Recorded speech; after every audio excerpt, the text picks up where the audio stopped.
what's up guys? Nagbaklay ta karon no kay maligo tag swimming pool. So, good morning guys. Good morning.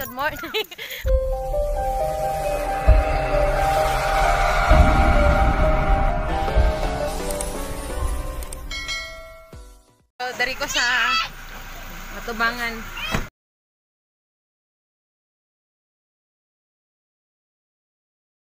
Ito na, palabas na guys. Let's go na. Palabas na. Let's go! Sunday, January 5, 2020, guys. Maligo sa mi kay swimming pool mi. Apoy mo ba Tagalog. Uy, diligay ko pa balong istorya, mas ganahan mo mag-Bisaya. The birthday celebrant! Hello! Wala, inuuna ko nadala kong panda. Papa! Dali ra siya. Dali ra kaya. Laban tingnan lang guwapa ng vloggers. Guwapa daw. Pilingan daw. Guwapa daw. Guwapa. Ako, di ba? Di naman may una ba? Tanwat. Video Zay. Dapat mo mag-English daw ka, pinaslang o may pinalande. So, what's up mga guys, no? Kinangala maglanda-landa, that's big mouth ka talaga.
kayo dito sa channel ko, just click the notification bell para ma-notify kayo sa mga bago ko pang video. Guys, naligo pala ako sa swimming pool today. So, wala lang. Naisipan ko lang na i-vlog siya para may video naman na ma-i-upload ako sa YouTube channel ko. Guys, nais ko lang magpapasalamat sa inyo sa mga naglalove para sa A few moments later. Naglalove pala, take 3. Naglalove pala sa akin guys at mag-subscribe. Thank you kayo guys. Alam naman ninyo na mahihain ako pero ngayon kinapalan ko talaga mukha ko kahit maraming tao guys. Wala na akong pakialam kasi nga nag-improve na yung channel ko kaya thank you. Love you.